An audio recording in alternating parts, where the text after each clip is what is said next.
পার্বণীতাকে নিয়ে তুমি সুখের রাজ্য রচনা করতে চাও। একটা একটা একটা করে আমার সব সব তুমি কেড়ে নিয়েছো। সেই সম্বলে দিচ্ছে হার গাছাটা। ওটাই আমার চাই। না, চাবুকের ভয় দেখি আর তুমি আমার কাছ থেকে কিছু কেড়ে নিতে পারবে না। এ হার আমার বাবার দেওয়া। এসব ছেদ কথায় এ স্বর্গকে ভোলাতে পারবে না। দাও, জলদি দাও ওই 5 ভরি সোনার হার। ওগো, মদের নেশায় তুমি কোথায় চলে যাচ্ছ? কোন নরকের সিঁড়ি বেয়ে নেমে যাচ্ছ কাল মৃত্যুর গহ্বরে? ওটা তুমি ফিরে এসো গো, ফিরে এসো। যে করবি পাপড়ি মেলে ফুটতে চেয়েছিল তাকে এভাবে অকালে ছড়িয়ে দিও না গো। এই অভাগী করবির স্বপ্নগুলো নিকাশ কালে অন্ধকারে তুমি ঢেকে দিও না। তুমি ফিরে এসো।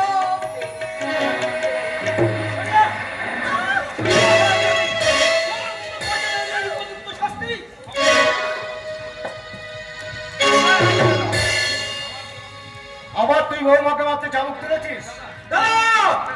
ওরে বাঁদর, বৌমা যে ঘরের লক্ষ্মী, আর সেই লক্ষ্মীকে অলক্ষ্মীর আসনে বসিয়ে চাবুক মারতে হাত তুললে তোর হাত তুলে আমি ভেঙে দেবো। ছাড়াও, ছাড়াও বলছি, নইলে নইলে দাদা বলে মানবি না তো? হ্যাঁ হ্যাঁ তাই। বিলাস, এখনো যদি সাবধান না হয়ে জানোয়ারের মতো ব্যবহার করিস। কি করলে? মারবো নাকি? হ্যাঁ হ্যাঁ মারবো। যে চাবুক দিয়ে তুই অসহায় মেয়েটার পিঠে দিনের পর দিন ক্ষতচিহ্ন এঁকে দিস, যে চাবুক দিয়ে ঘরের লক্ষ্মীকে অলক্ষ্মীর আসনে বসে বার বধুর পুজো করিস, সেই চাবুক তোর পিঠে বসে বুঝিয়ে দিতে পারি চাবুকের জ্বালা কত ভীষণ, কত ভয়ঙ্কর। আর যদি যদি তুই আমার ভাই না হয় অন্য কেউ হতিস, মা বাবা মারা যাওয়ার পর তোদের দুটিকে যে আমি কোলে পিঠে করে মানুষ করেছি ভাই, হকারি করে তোকে বিয়ে পাশ করিয়েছি, বোনের বিয়ে দিয়েছি, তাই তো তোর সমস্ত স্বেচ্ছাচার, সমস্ত অনাচার আমি মুখ বুঝে সহ্য করে যাই। আজ আজ দাদা হলে তোর কাছে অনুরোধ করতে চাই, তুই অন্ধকার থেকে আলোয় ফিরে আয় ভাই, আলোয় ফিরে আয়। একটা রেলের হকার আমাকে ধ্যান দেবে আর আমি তা শুনবো? ভাবনা কি করে? ওই হার গাছা কার কাছে আছে তাই বলো। যার কাছেই থাক ওই হার গাছা তুই পাবি না। পাবো না? না পাবি না। ওটা তোর নয়। বিবেক কাকা ওই হাতটা তার মেয়ের গলায় পরিয়ে মা লক্ষ্মীকে এ বাড়িতে পাঠিয়েছিলেন। লক্ষ্মী? দাদা, তবে নারায়ণটাকে কি বলছো তুমি? ওই গায়ের সবাই আড়ালে আবদালে যা বলে, কি বলে? এই বিলাসের বউ ভাসুরের সাথে অবৈধ প্রেমে।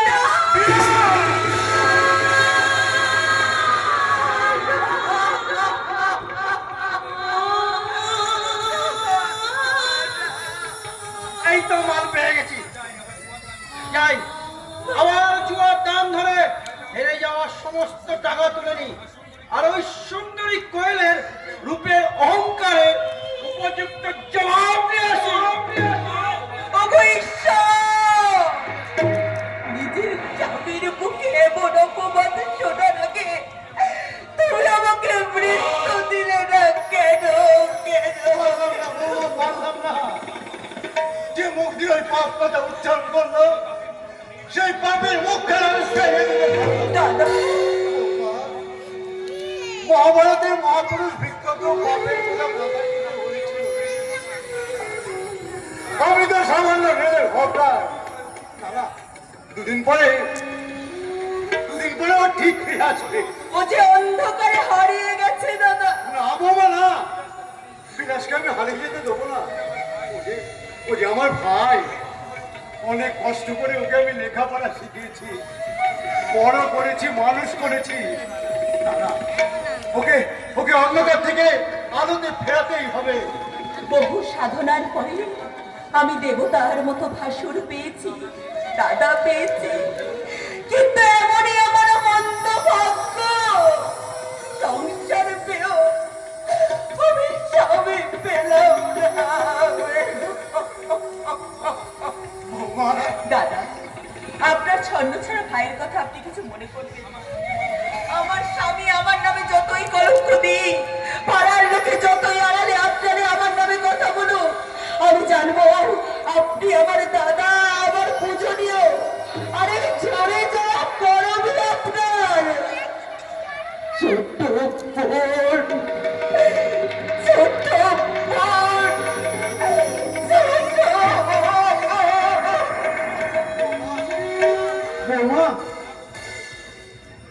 না বাবা না, আমার কারো উপরে কোনো অভিমান নেই, কোনো রাগ নেই। আমার কি রাগ করলে সাজে? আমি যে বড়, তাই তো ছোট ভাইয়ের কথায় রাগ করতে পারি না। বিলাসকে বোঝাতে হবে, ওরে কাঞ্চন ফেলে ঝুটো কাঁচের ময়ে ছুটে বেড়াচ্ছে।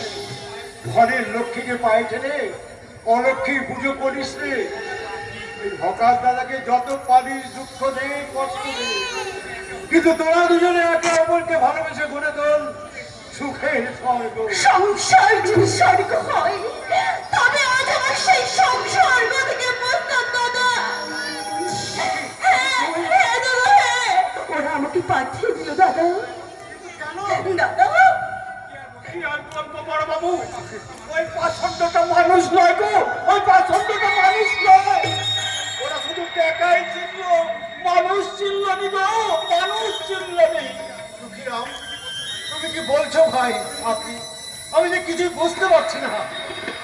আমার জীবন একটা ছেলে মেয়ের বিচ্ছেদের আঘাত, আর তোমার মাথায় ভেঙে পড়েছে বেনা মেঘে বজ্রাঘাত। ওরা বৌদিমণিকে বাড়ি থেকে তাড়িয়ে দিয়েছে। বৌদি রক্ত পরীক্ষায় ধরা পড়েছে, কাল বেঁধে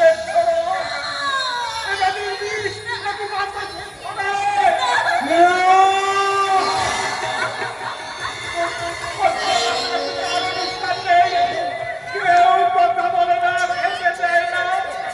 পোশাক কিন্তু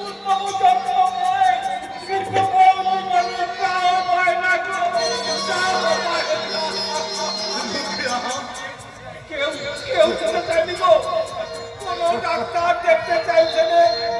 তাই ভাবলু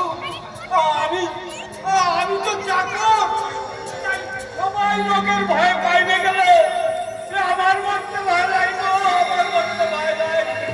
তাই ভাবলু তাদের কোন আমি তাদের ঘর দিয়ে আসি, তারা নিশ্চয়ই কিছু খেতে দিবে, নিশ্চয়ই কিছু খেতে দিবে। আর বন্ধুরা পারলো আজ 1 মাস বাড়িতে নেই, ব্যবসার কাজে বাইরে গেছে। এই 1 মাস দিদিমণিকে ওরা খালের ব্যাংক খালে রেখে খোঁচা দিয়েছে।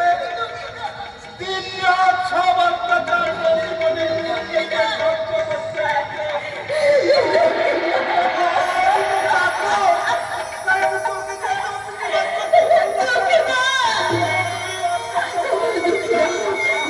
আর কি তুমি আসবে না দুঃখিতা?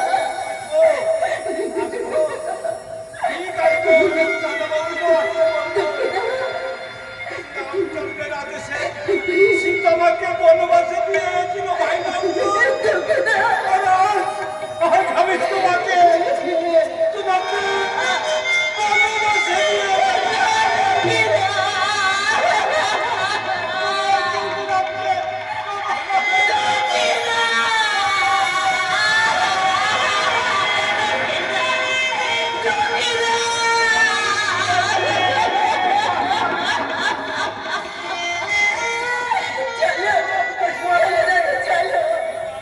এই কালবেলি লোক তুমি কোথায় যাবো, কার কাছে যাবো? নিত্য ছাড়া আমার যে কোনো পথ খোলা নেই দাদা, আমার কোনো পথ নেই। কে বলেছে তোর কোনো পথ খোলা নেই? দিদির কাছে মন থাকবে, মানা কিসে? এমনি করে যে তোর কপালটা পুড়বে কি জানতো বলতে পারি? মোদি মোদি, তোমরা বিশ্বাস করো, আমি আগের মতো সুস্থ স্বাভাবিক আছি। আমি সকলের পায়ে ধরে কাতার মেরাতে করছি, কিন্তু কেউ আমার কথা কর্ণপাত করলো না। মোদি, আমার কথা কেউ কর্ণপাত করলো না, কেউ কর্ণপাত করলো না। ভেঙে গেল, ভেঙে গেল আমার আশা, ভেঙে গেল আমার স্বপ্ন। ওগো নিঠুর ভগবান, কেমনে এমনি করে বুঝে গেল আমার গেল আমার মনের সকলেই ঘৃণার পাখি গেল গেল গেল না।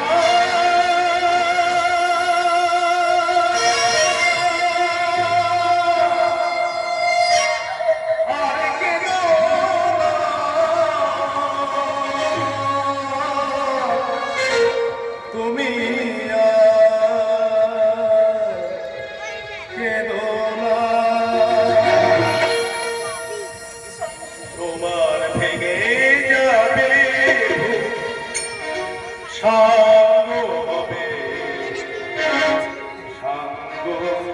হবে